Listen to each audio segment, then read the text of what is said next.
Maurão, me fala uma coisa, esse julgamento do STJ, agora da semana passada, pacificou definitivamente a questão de execução condominial, penhora do imóvel frente à situação em que ele está alienado fiduciariamente? Olha, eu entendo que pacificou a situação da divergência entre as turmas, não é? Que surgiu agora no final do ano passado. Mas entendo que nós ainda vamos ter novos capítulos. Opa, isso é importante por quê? Porque a gente vai desenvolver esse tema hoje no nosso episódio do Adnocast.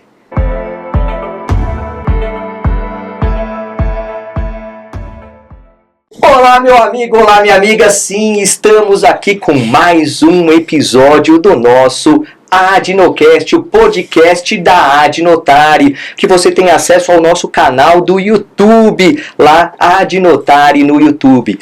E olha só, quando nós pensamos em Adnotare, nós pensamos em uma gama interessantíssima sobre direito notarial e registral, a Academia Nacional do Direito Notarial e Registral, onde você pode se associar para ter benefícios incríveis.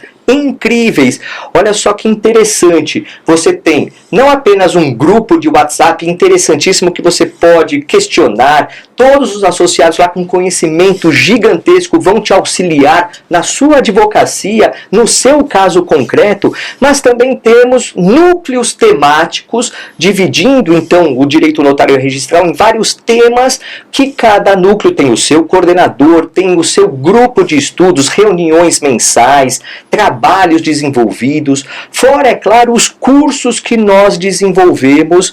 Aliás, temos cursos quase todo mês, temos cursos online, temos cursos presenciais, nós temos muita variedade de temas interessantíssimos para você ter um aprimoramento na sua advocacia. Além, é claro, de materiais exclusivos para os associados. E ó, a anuidade é baratinha. Então entra lá em www.adnotare.org.br e faça já a sua associação. Veja todas as situações que você terá de vantagens em se associar na Adnotare. E também siga-nos nas nossas redes sociais. Vai lá no nosso Instagram. Sim, @Adnotare.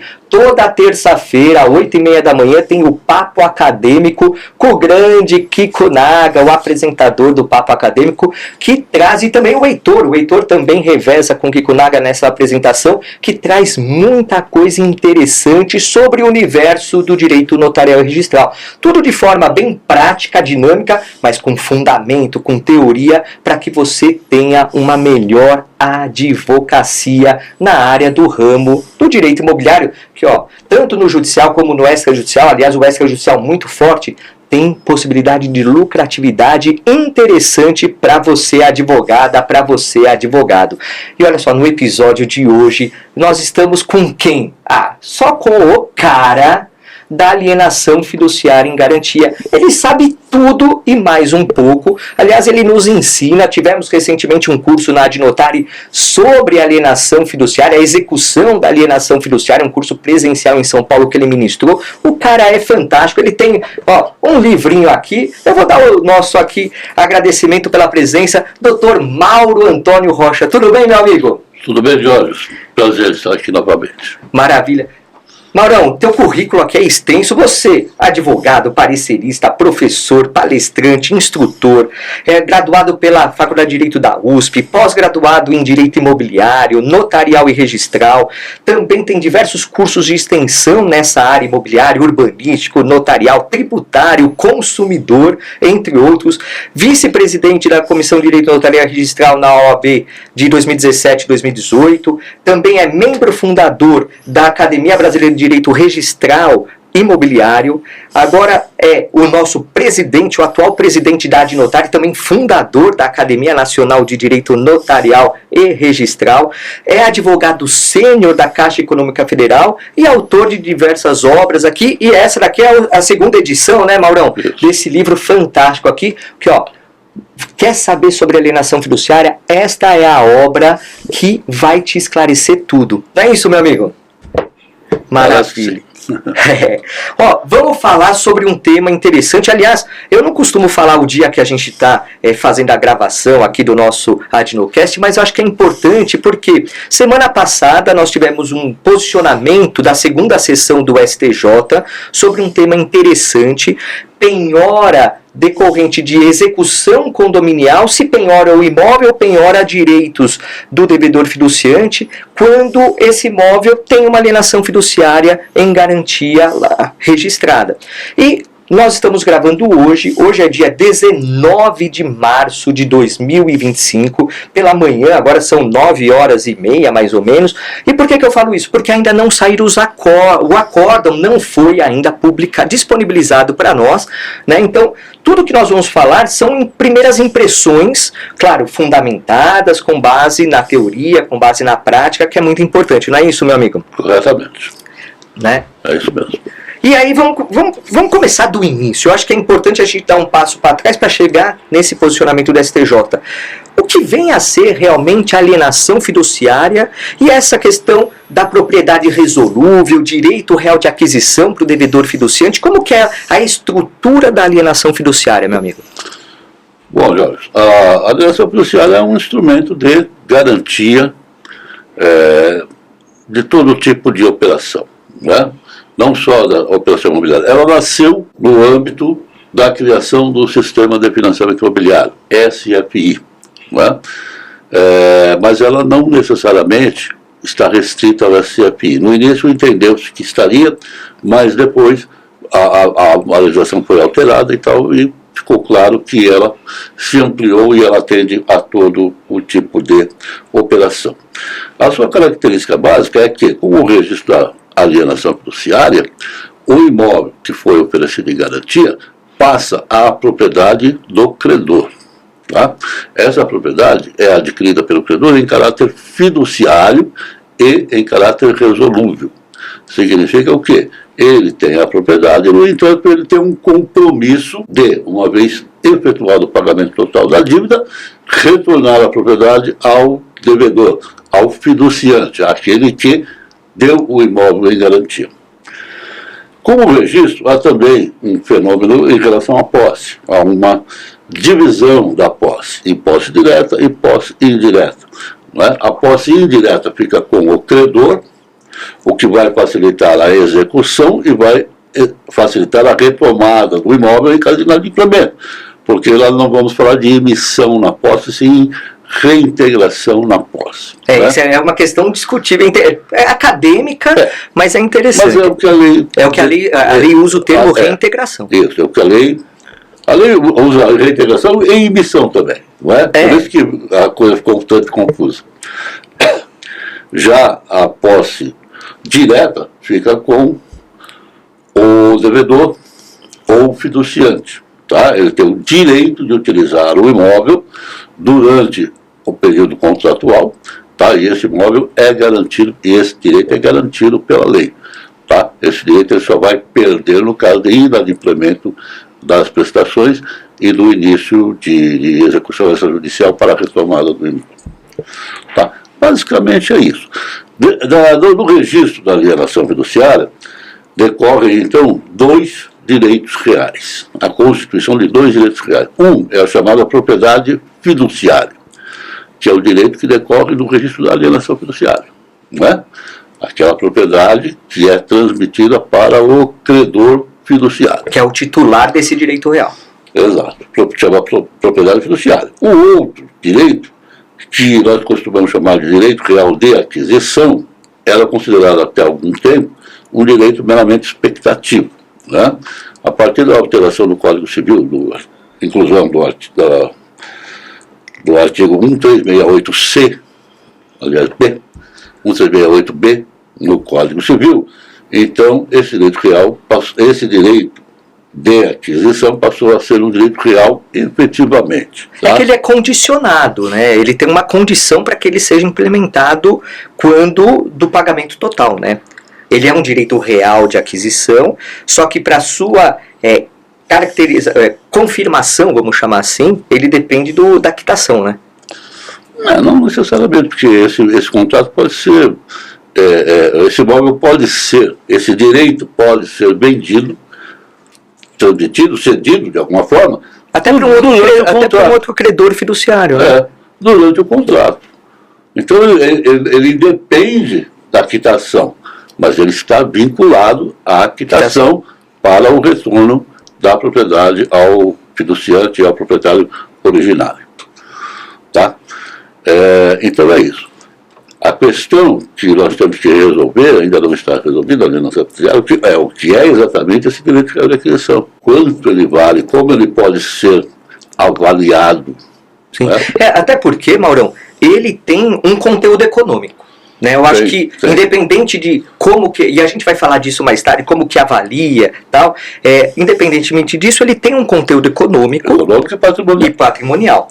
E isso gera justamente o tema que o STJ julgou, mas antes de chegar no tema, sim, se ele é um direito patrimonial, né, um direito real com caráter patrimonial, e ele, então, tem um conteúdo econômico, ele tem uma valoração econômica, e faz parte, então, do patrimônio do devedor fiduciante, ele pode responder por débitos decorrentes desse devedor, ou seja, o executado numa determinada ação, e aqui de uma forma ampla. Pode ser uma execução trabalhista, pode ser uma execução de um título de crédito qualquer, pode ser uma execução lastreada, por exemplo, em qualquer obrigação. E aqui eu estou falando de forma ampla, porque dentre as obrigações, a gente tem a obrigação pessoal, né, que é o patrimônio pessoal da pessoa que responde, e nós temos as obrigações de natureza propter rem, que são aquelas da coisa,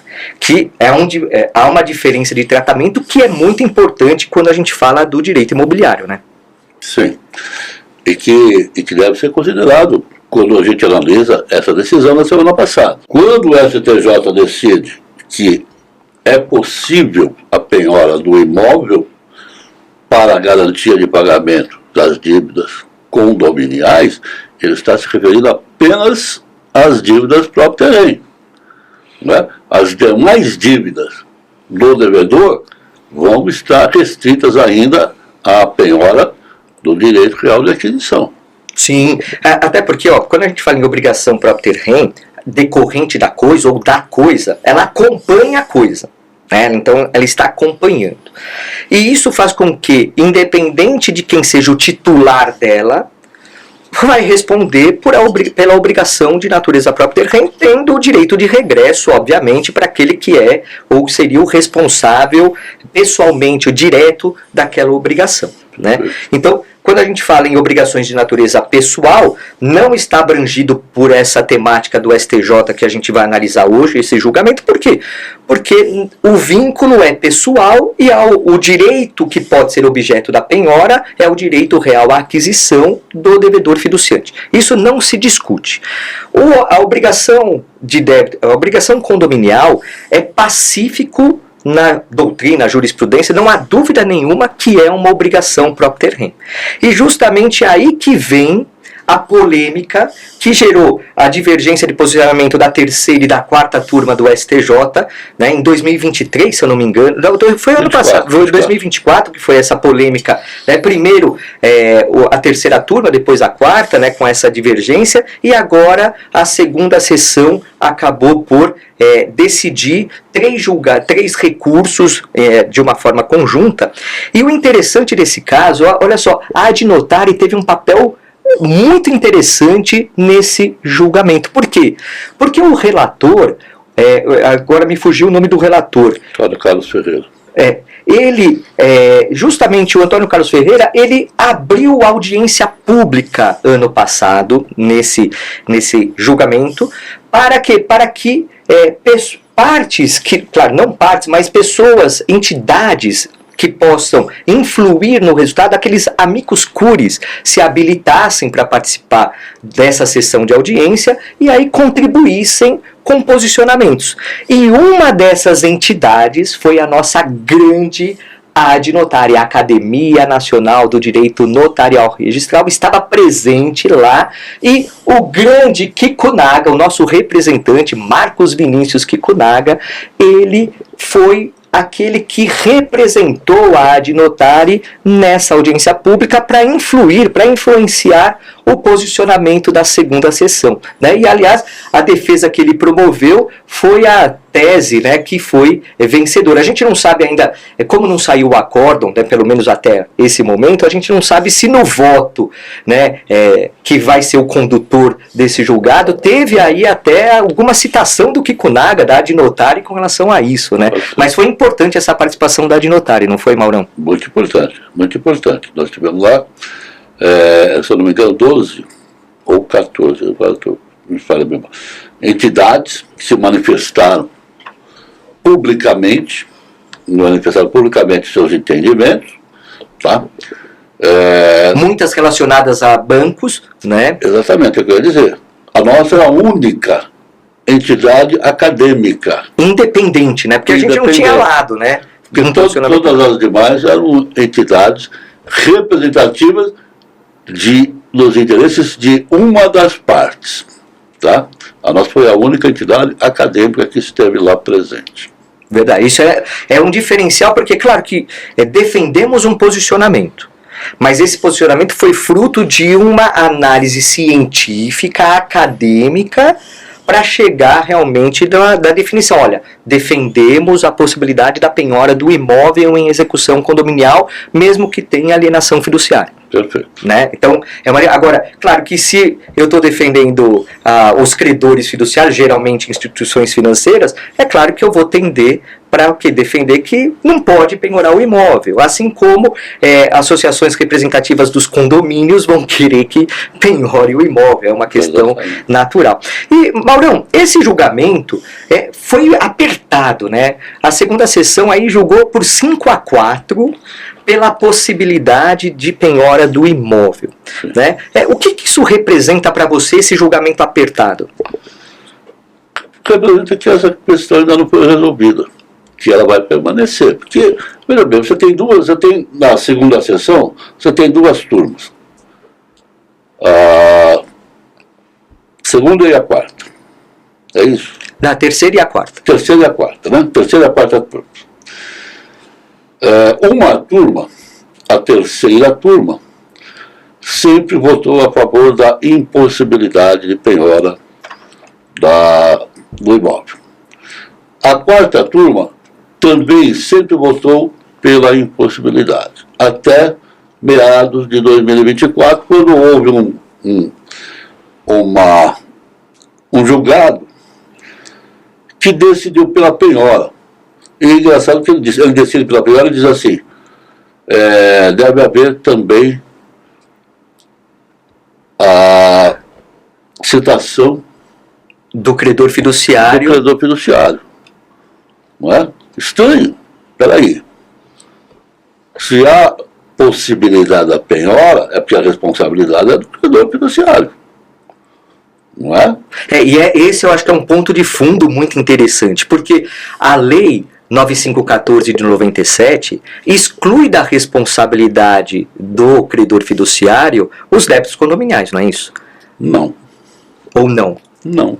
Porque não fala lá com relação à posse, quando ele...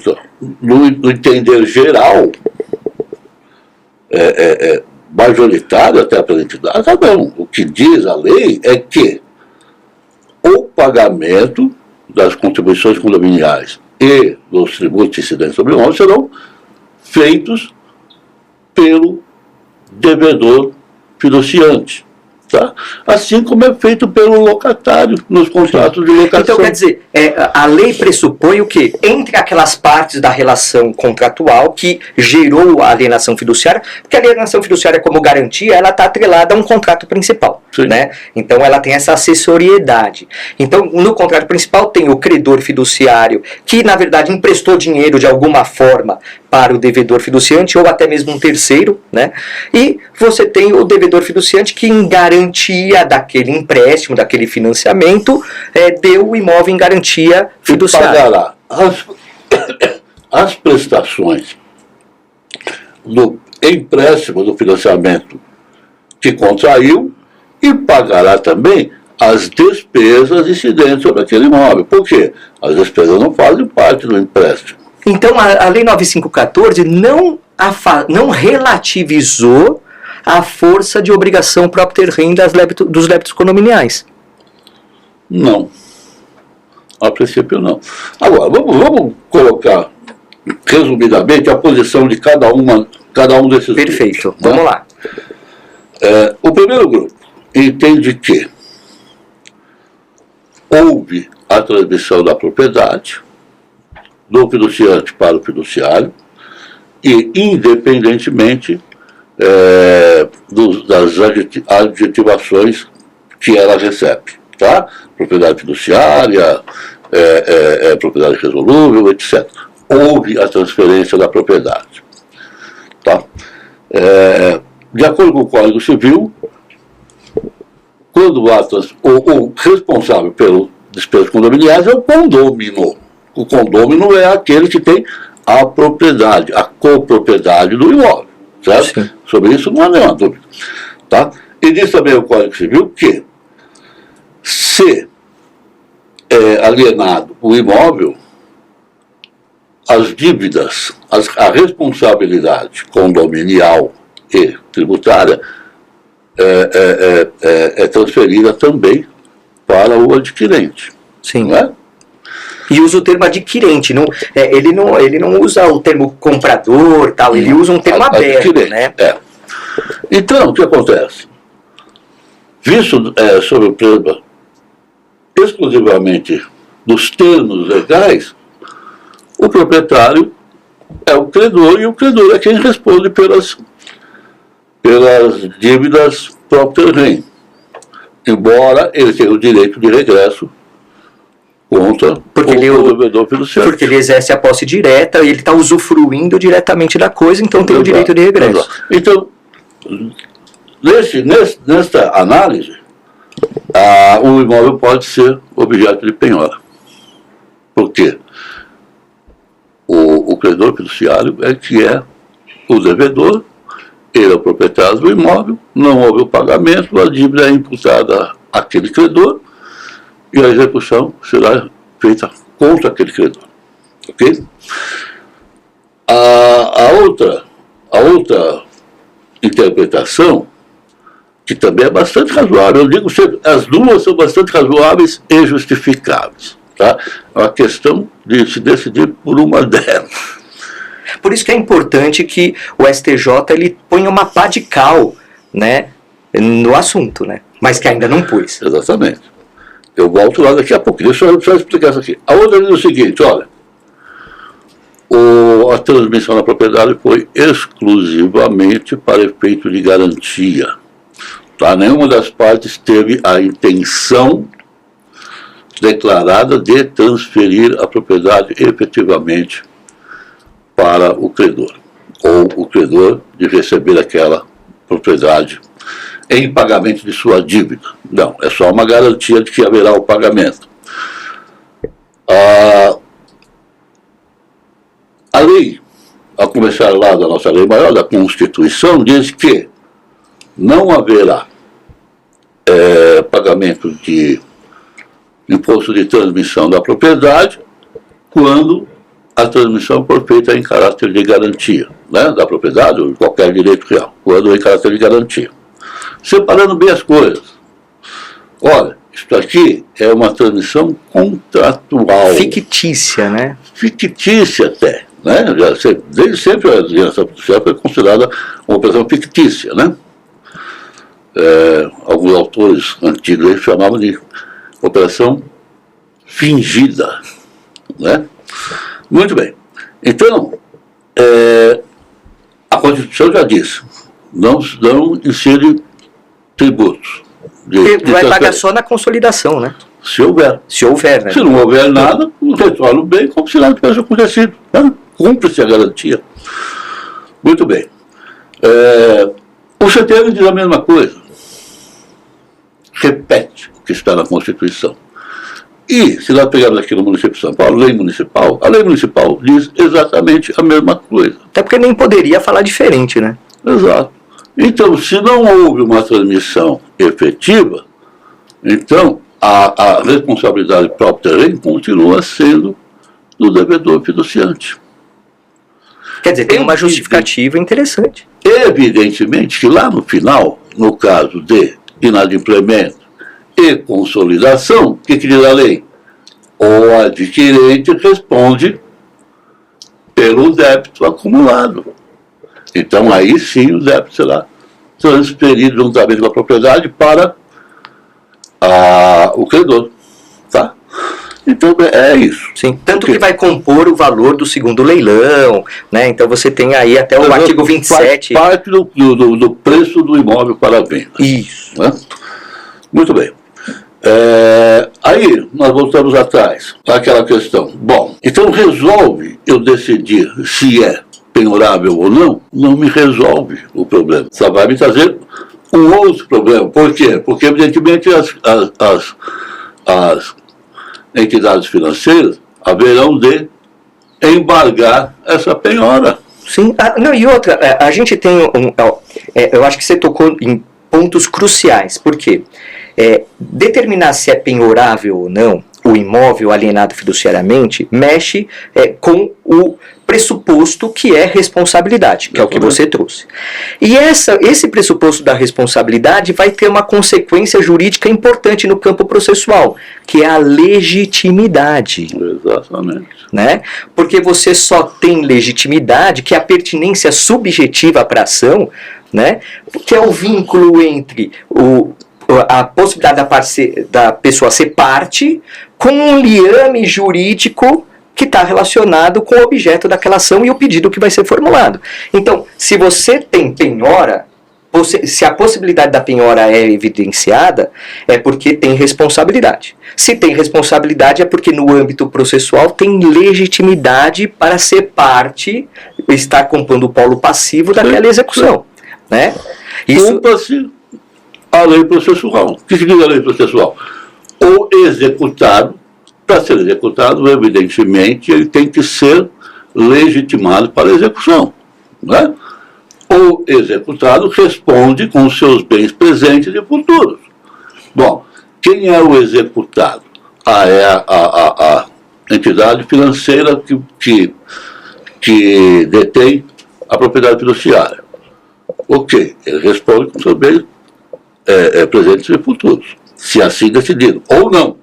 O executado é o devedor fiduciante, né, que tem a posse direta do imóvel. Ok? Ok, então ele responde com os seus bens presentes e futuros. Quais são os bens presentes que ele tem hoje? Direito real de aquisição. Ele não tem a propriedade do imóvel. Agora, Mauro, você trouxe aí uma questão interessantíssima sobre o prisma da prática processual. Né? Então, primeiro, vou abordar uma outra questão que é própria da obrigação própria ter rem. A obrigação própria ter rem é um vínculo que nasce direto entre o titular e a coisa. Então, o titular seria o credor condominial, o condomínio. O condomínio tem o crédito condominial. Sim. E ele tem, por ser uma obrigação própria ter rem, um vínculo direto com a coisa. Perfeito?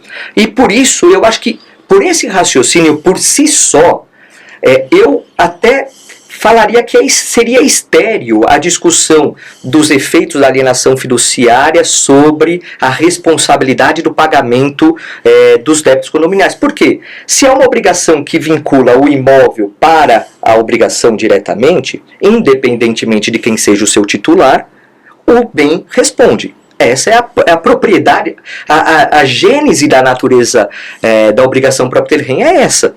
Né?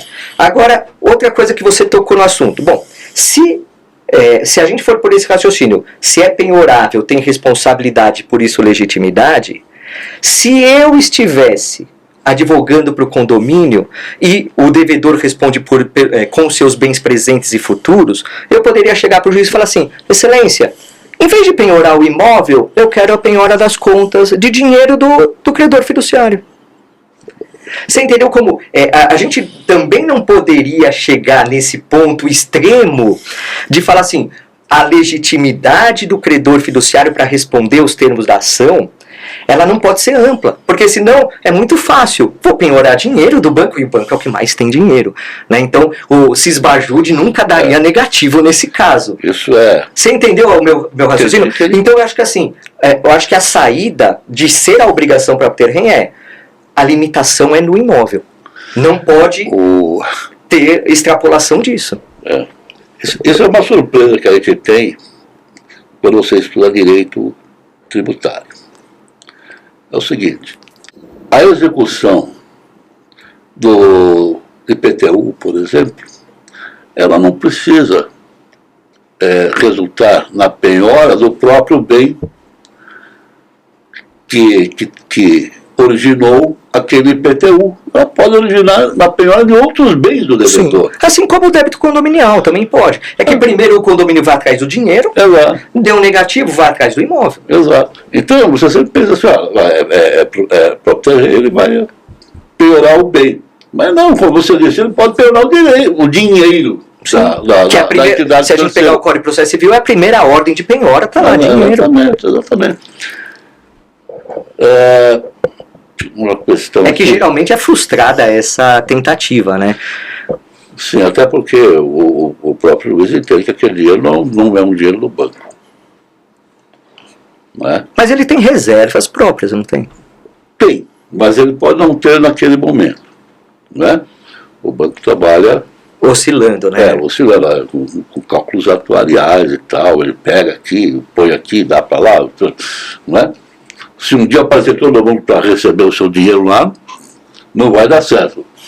Mas, então, evidentemente, o judiciário tem noção de tudo isso, será levado ao conhecimento do juiz, né, e o juiz vai dizer, não, pega outros bens aqui, tá, que não vão influenciar aí a operação principal da instituição. Não é? Eu tive uma questão que passou agora, eu queria falar, mas passou, eu não me lembro mais. Mas é isso, tá? Isso mesmo. Quando a quarta turma decide que pode ser penhorado o imóvel e que a instituição financeira deve ser também citada, o que ele está dizendo? Não há muita compreensão disso. Espera aí, você diz assim, não. O executado é a instituição financeira. Portanto, cite a instituição financeira que tem legitimidade e vamos penhorar o imóvel. Sim. Então, mas aí a gente entra, vamos pensar nas milhares de ações de execução condominial que existem, né? Talvez até milhões, né? Mas vamos ficar aqui no campo das milhares. Que até chegar o momento da penhora, então teve lá o ingresso da ação, teve citação para pagamento, possibilidade de embargos à execução, tal, tentou penhora de dinheiro, se esbajude, isso, teimosinha, tal, tentou, e aí vai lá apresentar a matrícula do imóvel para fazer a penhora, né? Nesse momento é que vai falar, tem alienação fiduciária, porque quando foi ingressada a ação, né, há 1 ano, 2 anos, 3 anos, não importa o tempo, o advogado, a advogada do condomínio não pensou em nenhum momento em colocar no polo passivo da ação o credor hipotecário. O credor fiduciário. Estou até misturando aqui com hipoteca. Mas o credor fiduciário, por quê? Porque, a princípio, ele vai naquele que está diretamente com a posse do bem, que é o tradicional.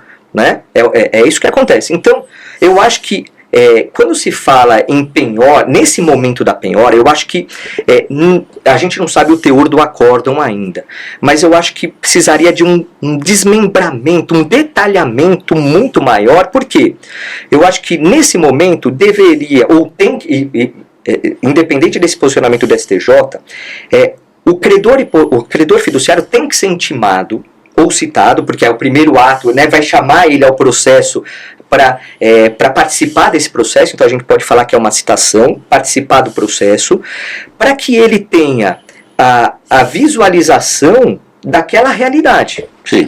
E aí ele vai falar assim, porque ele vai defender a posição dele como credor fiduciário, para que seja penhorado só os direitos do direito real de aquisição do devedor fiduciante. É isso que ele vai fazer a defesa, né? Mas ele também vai ter uma uma oportunidade aberta para o quê? Para quitar essa dívida, porque é esse o entendimento que parece que foi o seguido pela agora segunda sessão do STJ, né? Foi Mas não foi falado sobre isso. Oi? Em algum momento foi falado sobre isso. Mas é interesse da instituição fazer o pagamento? Essa é a questão. Sim. Né? Então, se você pegar a situação até um determinado momento, até o final de 2024, você tinha assim, num primeiro momento, execuções judiciais de devedores, de cotas condominiais, tinham como parte passiva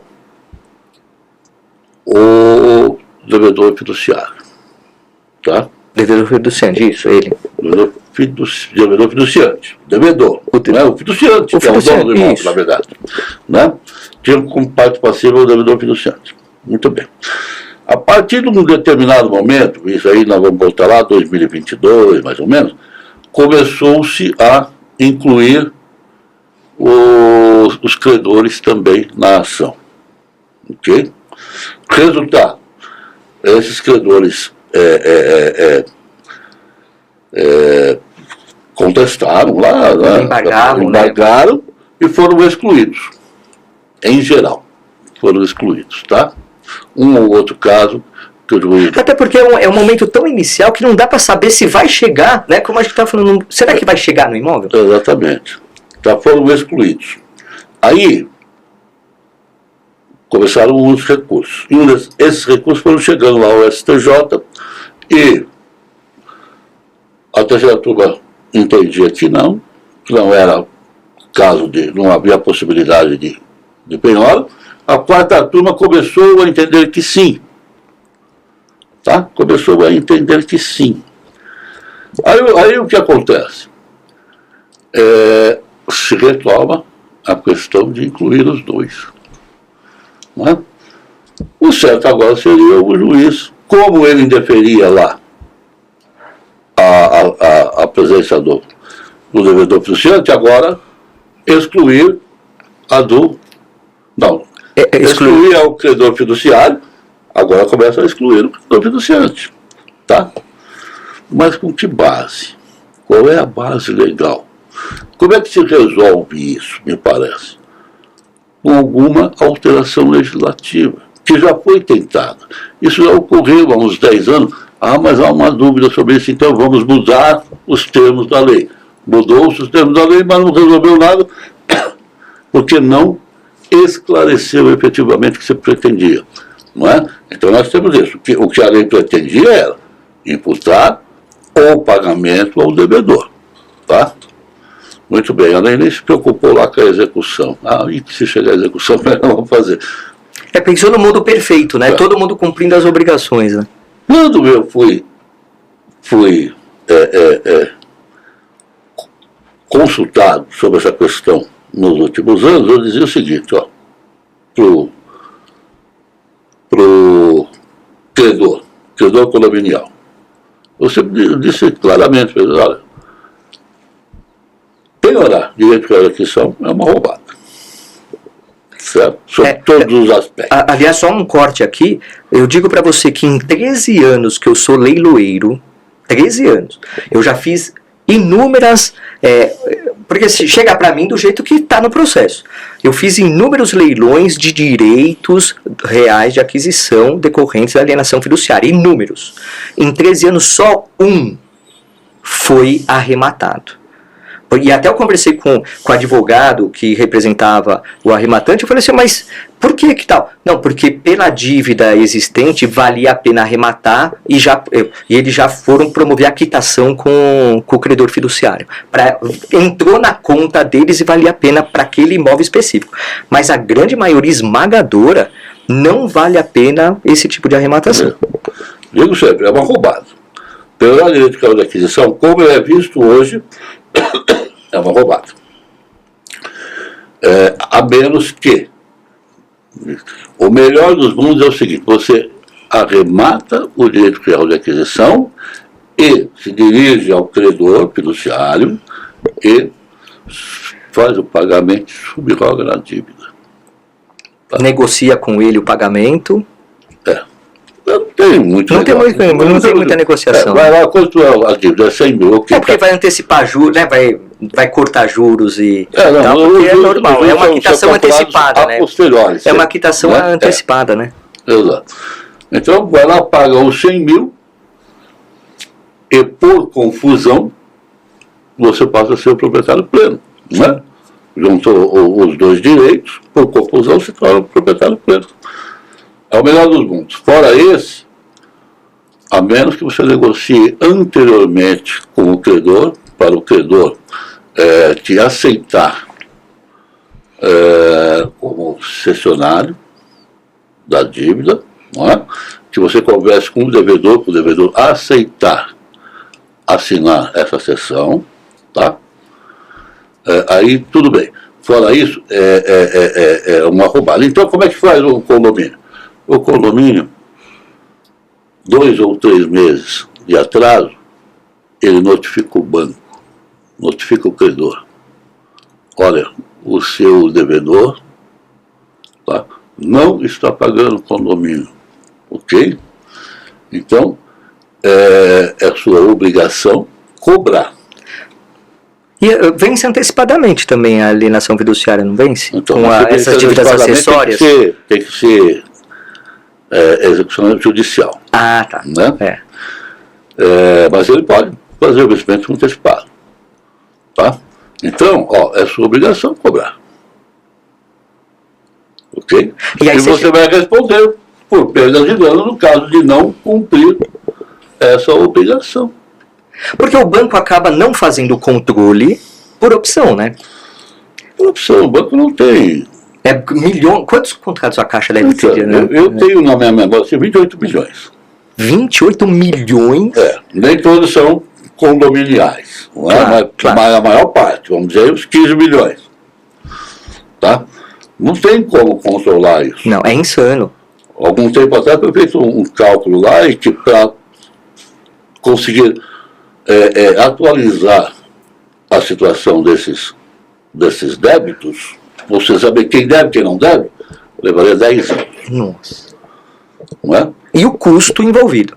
E o custo envolvido. Agora, isso daí, Maurão, não entra no risco da atividade do credor fiduciário? Claro que eu estou falando do credor fiduciário, instituição financeira com volume gigantesco. Você está falando aí mais ou menos 15 milhões que tem a alienação fiduciária, que tem vínculo com um condomínio, né, de imóveis em condomínio.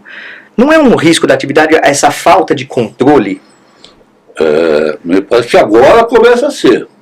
E não é um risco da atividade simples, não é um risco considerável. Agora, você tem noção, até um outro dado estatístico, não sei se você tem, de quantos desses 15 milhões de contratos de alienação fiduciária de imóveis que estão em condomínio tem problemas, tem pedidos de penhora em ação de despesas condominiais que possa ter essa discussão, uma percentagem aí, tem algum estudo estatístico sobre isso? É que eu te falei, durante um tempo não se envolveu o banco, depois, então ele nem pensava nisso. Nos últimos 2, 3 anos, passou-se a envolver, mas o juízo indeferia a participação dos credores na ação, tá?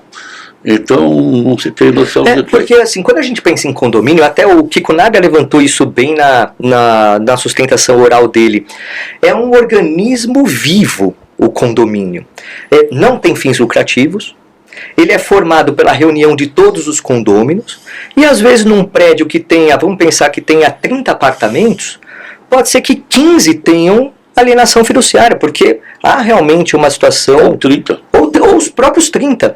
E se eles eventualmente deixarem de pagar condomínio, até estava na notícia que a base que eu li aqui foi a notícia do Migalhas, que, né, trouxe algumas apurações, né, que justamente esse ponto faria com que aniquilasse o condomínio, né? E outra, a despesa condominial tem como uma função interessante que é a preservação do bem comum, das coisas comuns, e isso também ajuda a própria preservação da garantia.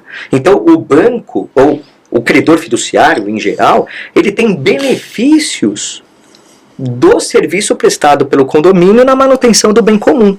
Também tem esse aspecto importante, né? Há um certo mimimi também, né, da questão condominial. Mas vamos lá, tem situações que são extremas. Se você pegar um imóvel consolidado, um prédio consolidado, que foi lançado há 20 anos, 15 anos, tá? Você tem ali uma série de proprietários plenos, e você tem também alguns que são devedores fiduciantes. Perfeito. Tá? Com o passar do tempo diminui, um negócio de venda de bem usado. Sim. Tá? Muito bem. Desses todos, vamos dizer que você tenha lá 10% que tenha contrato de alienação fiduciária. Evidentemente, não serão os 10% que deverão deixar de pagar. Claro. Ali você vai ter uns 3% que não estarão pagando. Evidentemente que no orçamento do condomínio, interfere. Isso já não interfere, mas isso já foi pensado. Há ali o budget do condomínio já... Há ali um colchão ali para os eventuais atrasos e tal. Porque eles pegam o histórico de inadimplência, temos histórico de 5% de inadimplência, então a gente faz esse colchãozinho aí, né? Exatamente. Então, essa história, que vai faltar dinheiro no fim do mês, vai pagar os empregados. Nessa situação não acontece. Chororô? É chororô? É chororô, nesses casos. Nesses casos. Agora, no caso que é um lançamento, não é? É um lançamento. Que tá cheio aí, né? Em São Paulo aqui tá... O prédio foi entregue há 1 ano, 2 anos. Não é? As pessoas, quando entram nos prédios, elas já vêm com a corda no pescoço, porque tiveram que pagar a parte de recursos próprios, né? Durante o período tem reforma anterior, do apartamento. Tem reformas, não só com conclusão, porque agora os apartamentos vêm sem piso, sem isso, sem aquilo, a conclusão do apartamento, a compra dos móveis e equipamentos, tá? Então a pessoa está por aqui. Aí, que isso não é muito o brasileiro em geral, ele não tem essa medida da previsibilidade de gastos que ele vai ter. Ele viu, a parcela da construtora cabe no meu bolso, beleza, cabe. O imóvel foi entregue, tem que fazer financiamento. A parcela do financiamento cabe, beleza. Só que ele não vê o agregado, né? Isso. As minhas dívidas correspondem a 130% do meu salário normalmente. Todo mês. Assim, só no cheque, no cheque especial, né? Então, nesses prédios que foram entregues mais recentemente, pode haver um estrangulamento. Pode acontecer até de 50%, 60% dos condôminos deixarem de pagar num determinado mês. Não que seja uma dívida assim, corrente. Num determinado mês deixarem de pagar, coincidentemente, 50%, 60%, não é? No outro mês, aqueles que não pagaram, pagam, mas os outros deixam de pagar. Então, isso pode estrangular o condomínio. Sim. Tá? E fora os aspectos externos, que é a realidade econômica que o Brasil vive, questão de desemprego, tudo que vai influenciar várias famílias, né, que vão se enrolar. E assim, e pela experiência que eu tenho, Maurão, o brasileiro, quando ele fica apertado, ele vai escolher a dívida que vai deixar de pagar.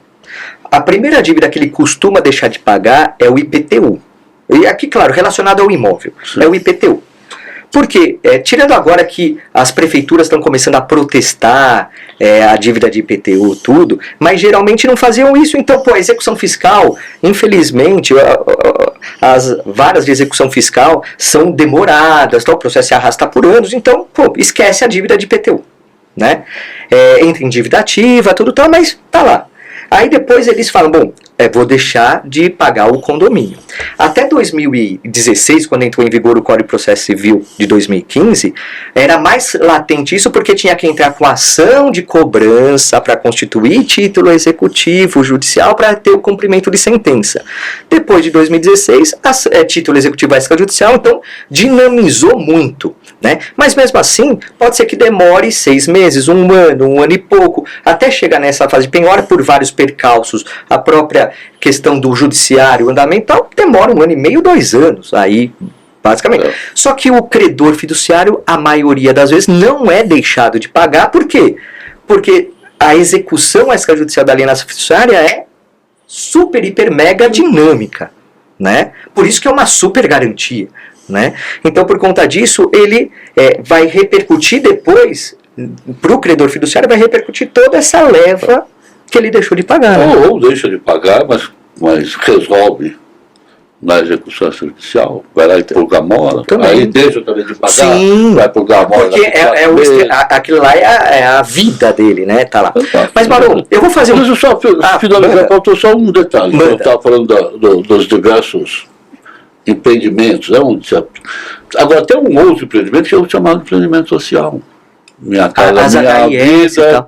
Aliás, tivemos Singapura. Tem um episódio do Adinocast aqui com o Mário Novielo, fantástico, sobre HIS, HSM, Minha Casa Minha Vida. O cara manja tudo. Ó, pra você que não viu, tá no canal do YouTube. Busca aí que você vai ter acesso a esse conteúdo incrível, esse episódio do nosso Adinocast com Mário Novielo, muito interessante. Desculpa, Maurão. Então, nesse tipo de empreendimento, as pessoas sempre deixam de pagar. E às vezes 100% das pessoas deixam de pagar.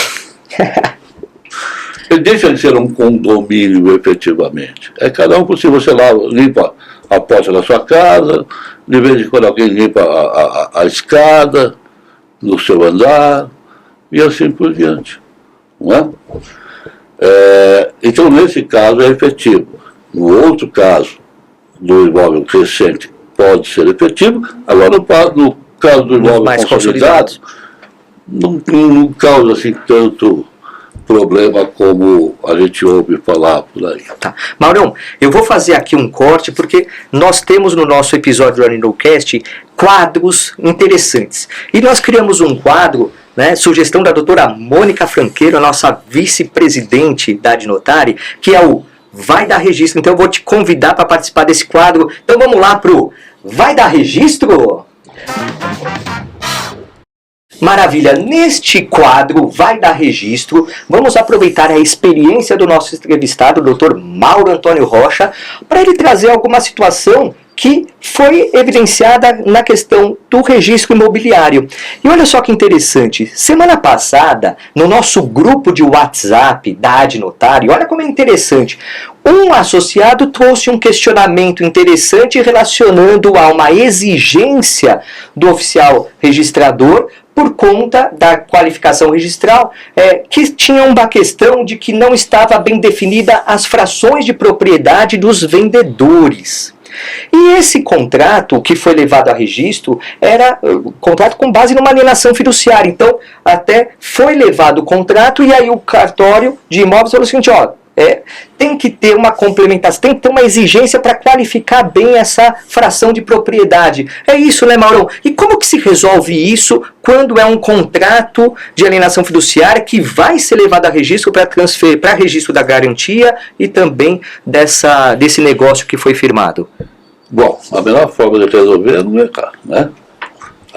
Não errar. Naquele caso específico, daquilo que foi narrado, houve um erro grosseiro da instituição na qual eu trabalho, né, da Caixa, tá? Que fez um contrato dizendo que era a compra e venda de um apartamento, número tal, no edifício tal, não sei o quê, quando na verdade a compra era de 2/3, uma vez que 1/3 já pertencia a comprador. Isso, o comprador estava comprando dos outros 2 coproprietários. Exatamente. Então, o primeiro é não errar. O segundo, errou. Não adianta botar a culpa no cartório, tá? Na Caixa, quando eu cuidava especificamente de contratos imobiliários, que todo mundo dizia assim, cada cartório tem um entendimento, cada um tem uma coisa, cada um pede uma coisa. Para com isso. Mais de 90% dos retornos que nós temos, a culpa foi nossa. Certo? Pelo volume, né? Exato. Então vamos corrigir os nossos 90, depois a gente pode xingar os 10. E como corrigir de forma prática isso? Como corrigir? Naquele caso específico, houve um erro. Naquele caso, eu recolheria as 5 vias do contrato, emitiria um novo ou simplesmente trocaria a página. Tá? Por quê? Porque você simplesmente troca aquela página, põe lá que é 34, pega a rubrica lá das pessoas, tá. Você tem um novo ou roda um contrato novo corrigido. Tá. Rodar um contrato que já implica em você trazer todo mundo, o que é mais difícil. Então, só que aquela página não modifica em nada o contrato. Tá? Você não está alterando em nada. Simplesmente você está ali explicando, qualificando perfeitamente igual. 3, 4 apartamentos, tal. Tá. Muito bem. O que é muito feito, eu brigava muito com isso, mas era feito, não tinha como. O cara pegava uma mão, uma caneta, e pô, errado. No finalzinho do contrato lá. No próprio quadro, sempre sobra lá um espaço de qualificação de mão, errado. A venda se refere, a compra e venda se refere a 3 quartos, a 2 terços do imóvel descrito. Ponto. Os registradores, como sabem que a coisa é punk, né? Que não é uma brincadeira, nós não temos tempo para ficar discutindo cada contrato e tal. Se bem que eu sempre digo que o cara tem que ler o contrato. Claro. O cara que vai assinar. Sempre. Né? Premissa. Ele acabava aceitando. Tá? Agora tem uns que não aceitam. Não aceitam. Tem que fazer uma re-ratificação. Eu não preciso re-ratificar nada porque esse contrato não está registrado ainda. Certo? Sim. Eu simplesmente posso corrigir aquilo. E o que eu fazia? Faz uma correção. Ou emite um novo contrato, ou alterar a página. Às vezes os caras também, não, foi só alterado a página que ele está de olho, né? Então, nesses casos, faz um novo contrato, ou faz um aditivo. Mas para fazer um aditivo você tem que chamar todo mundo para assinar. Então já faz o contrato novamente, pega a assinatura e resolve. É simples, não tem dois problemas. Questão de aditamento, né? Pode-se aditar o contrato? Pode, não tem problema nenhum. Não é? Você só não pode mudar as partes, você não pode mudar o objeto e nem o valor. Porque senão tem que fazer uma análise completa de novo, né? Exato, você tem que fazer um outro contrato. Contrato. Não sendo isso, você pode simplesmente aditar. Nesse caso, eu acho que mesmo que se você aditasse, ele poderia criar algum caso. Porque você está alterando o objeto. O objeto ali é um apartamento, agora veio 2 terços. Mesmo que seja claro ali, que seja facilmente lógico, né? aceitável. Então, basicamente é isso aí. Tá? Não tem muito problema. Então, não adianta ficar brigando com o registrador. Porque que absurdo, não sei o quê, porque está lá na matrícula. A matrícula não tem nada a ver com o seu contrato. Você fez um contrato, comprou 2 terços, o contrato é de 2 terços. Um está vendendo 1 terço, o outro está vendendo 1 terço, e você está comprando 2 terços. Acabou. Se qualquer coisa diferente disso, não é a operação que você está fazendo. Verdade. Não é? Verdade. Bom, e aí tem o tempo óbvio do vendedor receber, porque ele ainda não recebeu enquanto não for registrada a garantia, está lá numa conta separada o dinheiro dele, mas não foi liberado para ele. Então ele também tem a pressa, né, de receber. Nós tivemos isso lá, a nossa colega que fez a consulta, eu vou fazer vou suscitar uma dúvida e vou para a corregedora. Quanto tempo vai demorar isso? Exatamente. Pô, tem que ser prático. Na instituição financeira, você nunca pense em suscitar a dúvida. Até porque tem exigências, Maurão, como esse exemplo, que são legítimas levantadas pelo oficial de registro. Legítimas, claro. Legítimas. Você fala, passou, é o que você falou, foi um erro, vamos corrigir o erro da forma mais dinâmica possível. Né? Mas é lógico que era só 2 terços, porque ele já tem 1 terço. Não importa. O título que ele recebeu, para qualificar e registrar, tem que ser coerente com aquilo que está na matrícula. Verdade. Maurão, então, esse foi o nosso quadro Vai Dar Registro? Maravilha, dando sequência aqui nesse nosso bate-papo. Aliás, o tempo está estourando, Maurão. Eu já vou aproveitar e já vou chamar um outro quadro aqui que a gente tem, que é o Causos do Mundo Imobiliário, que você vai participar aqui. Então, vamos lá. Causos do Mundo Imobiliário. Maravilha. Nesse Causos do Mundo Imobiliário, eu vou pedir para você contar alguma peculiaridade, uma situação inusitada, com base na sua experiência, dentro do mundo do direito imobiliário. O que você tem aí para nos trazer, Maurão? Eu já passou por uma série de problemas, né? Porra, imagina. Não passei pelo problema, mas me foi comunicado o problema para que eu desse uma solução para a consecução daquele contrato, né? Aí eu lembrei de um interessante agora, uma agência ali no bairro do Ipiranga. No bairro do Ipiranga tem muitas instituições que trabalham com pessoas deficientes visuais, né? Ali é um local que concentra mais ou menos isso. Então, nessa agência foi contratado um financiamento de um apartamento para uma determinada senhora. Aí chegou o dia, o apartamento foi concluído, teve o dia da entrega e contratação, desligamento, né? Tecnicamente fala, desligamento das unidades, quando é contratado, quando é feito o contrato individual com cada um dos adquirentes. E essa pessoa compareceu lá para assinar o seu contrato. Ela era solteira, não precisava de cônjuge nem nada. E na hora de assinar, verificou-se que ela era deficiente visual. Nossa. Né? Até então, Completo. Ninguém tinha percebido. Não tinha percebido, mas ninguém Se ligou, pensou né? nas consequências daquilo. Veio assinar o contrato. Veio assinar o contrato. Na hora de assinar, aí fica aquela dúvida, vai para os manuais não são claros. Que é uma situação excepcional, até assim, não é frequente de acontecer, exatamente. né? Liga para o jurídico. Olha, está aqui a senhora que assina e tal, como é que faz? Olha, não pode assinar.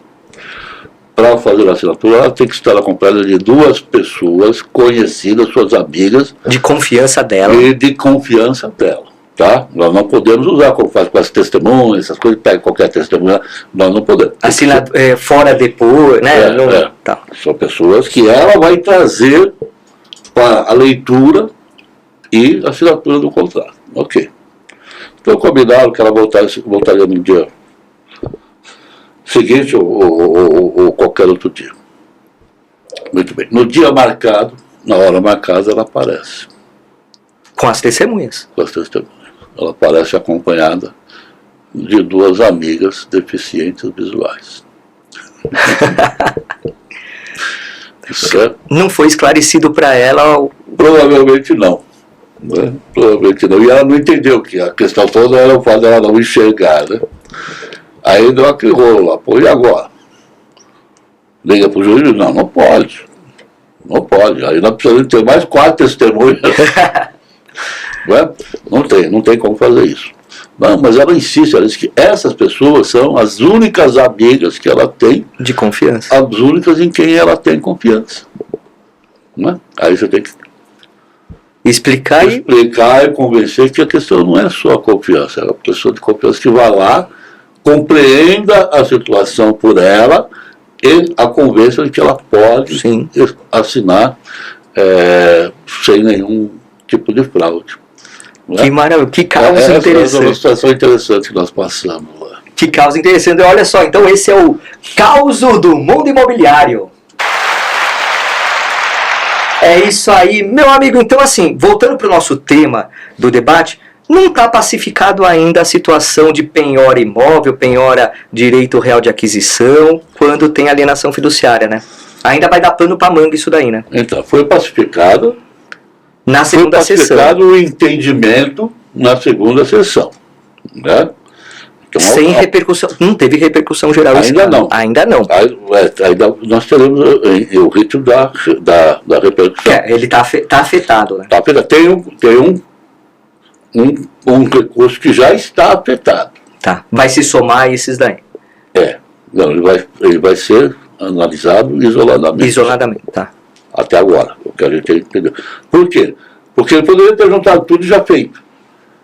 Mas eles entenderam melhor, primeiro, pacificar o entendimento na segunda sessão e depois, então, fazer o rito do repetitivo. Sim. Tá? E qual que é o seu sentimento com relação a esse repetitivo? Você acha que vai confirmar o que a segunda sessão julgou agora recentemente? eu tenho dúvida. Que interfere também no... Porque assim, hoje também tem reunião do Copom para elevar a taxa de juros, parece que vai elevar 1% a mais, vai para 14 tralalá, acho que é 14,5% talvez que vai ser evidenciado. Você que está vendo o episódio já sabe quanto que foi, hein? Né? A gente está aqui especulando. Mas isso mexe com o custo do dinheiro, diretamente. E isso, para o banco, ou para o credor fiduciário em geral, ele vai colocar na conta do financiamento, não vai? Do empréstimo. Deve ter alguma consequência, algum resultado ali, mas também é outro mimimi. Aí é um mimimi por lado do credor fiduciário. Aí é outro mimimi, tá? Por quê? O que vai acontecer? Você pode penhorar? Sim, posso penhorar. Ok, penhora, leva a leilão, você faz o leilão, vende o imóvel, qual é a sua obrigação primeira? Qual é? Concurso de credores. Concurso de pagar o credor fiduciário. Eu tenho dúvidas com relação a isso, hein, Maurão? Eu não tenho dúvida com relação a isso. É pagar o credor fiduciário, pagar a dívida. E, aí você vai dizer assim, não, mas e o credor condominial? O credor condominial, ele vai também ser pago. E se ele não conseguir ser pago integralmente, aí ele vai tornar a execução contra o credor fiduciário. Contra o devedor fiduciário. Contra o devedor. O próprio credor fiduciário. Execução judicial. Na extensão da responsabilidade. Porque aí você tem... E aí é dinheiro na mão. Mas em geral, você vende pelo valor da dívida. Não sei aqueles casos que a dívida está muito... Maurão, o que eu observo muitas vezes, em determinadas comarcas ainda, vou dar um exemplo do Guarujá, que eu acabo fazendo muito leilão lá, dívidas estratosféricas de IPTU, condomínio, e aí quando acontece isso... aí não devia sobrar dinheiro para ninguém, porque se o condomínio deixou a dívida chegar... Naquela altura, e o Banco Credor também não tomou nenhuma providência até aquele momento. Sim. Devemos os dois. Aliás, tem casos em que o credor fiduciário, mesmo diante da inadimplência do devedor fiduciante, não promove os atos da 9514. Né? Não intima para purgar morte, não faz o procedimento. E aí a dívida é exponencial, né? Porque aí a dívida... E só vai saber disso quando o credor fiduciário é intimado para apresentar no processo a relação de débitos e tal. Né? Então, realmente acontece. Então, né? Voltando a responder a sua pergunta. O resultado foi 5-4.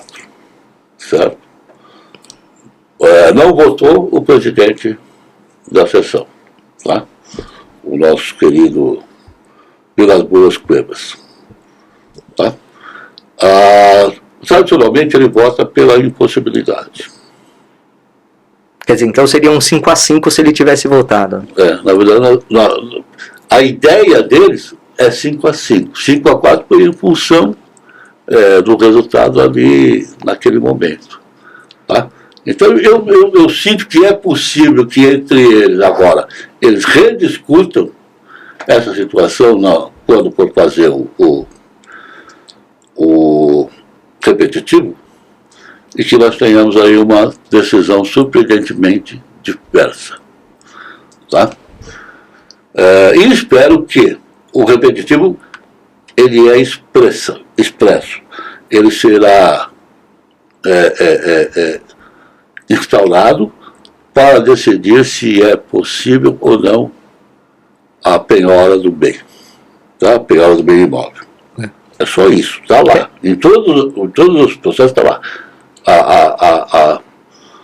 A tese a ser definida. A tese a ser definida é essa. Tá? Que não é a tese principal, quem é o responsável. E nesse caso da segunda sessão, para a gente fechar aqui, teve uma ministra que não participava da terceira e da quarta turma, que acabou entrando na segunda sessão, e por isso que até foi ninguém sabia o posicionamento dela, que se não me engano foi a ministra Daniela Teixeira. Isso, exatamente. Né? E por isso até que, por não saber, e aí ela até, o que eu li aqui foi o seguinte, olha, se pode penhorar o imóvel, mesmo quando é bem de família para débitos condominiais, por que não penhorar o imóvel com maior razão até quando está alienado fiduciariamente, né? Meu amigo, olha só. Uma clara alusão de que ela não tinha a menor ideia do que ela estava discutindo, não é? que também não é obrigado a saber. Nós trabalhamos com isso todo Claro. dia, nós somos obrigados a saber a fundo. O ministro não é, embora ele tenha lá os seus... O staff, ele estudou, staff, né? Lógico, ele exato. preparou o voto, né? Exatamente. Preparou para o julgamento, Exato. obviamente, e tal. Então, temos ainda pano para manga nessa questão aí, Acho quando que sim. vier o julgamento do repetitivo, aí sim com repercussão Acho que geral, sim. né? E reitero que, no meu modo de ver, as duas posições podem ser sustentadas, Sim. talvez com algum ajuste legal, tá? Para que dê firmeza. Eu entendo, Maurão, que do ponto de vista social, e aí você tem... Porque assim, você tem valores sendo sopesados, né? Vai ter que tender para um lado, né? Eu acho que... pelo fato do condomínio não ter fins lucrativos, pelo fato da massa condominial auxiliar até na preservação da garantia, e do outro lado o credor fiduciário, ele ter realmente condições financeiras muito melhores, né, em geral, obviamente, tal, eu acho que a tendência é preservar o social. Né? Pelo menos essa é a minha linha de raciocínio frente a tudo que acontece, e a efetividade da execução condominial vai ter vazão quando se vende o imóvel. Quando eu sou nomeado para vender direito real de aquisição do devedor fiduciante, eu tenho que fazer o leilão porque está tudo certo para fazer o leilão, mas eu sei que a probabilidade de venda, a efetividade do leilão é mínima mesmo.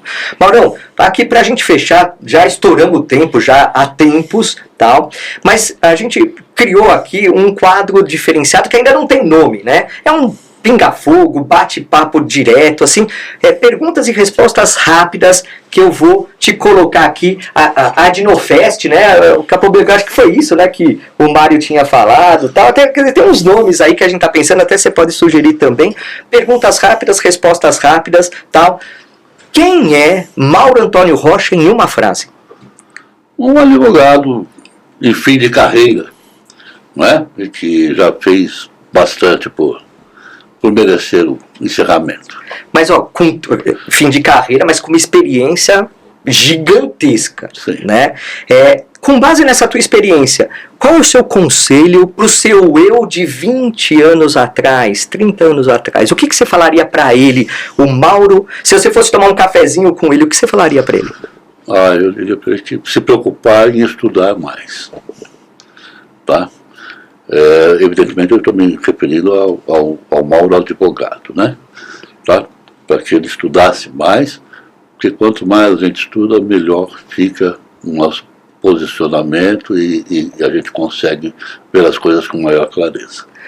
Meu amigo, deixe uma dica de um filme. De um filme?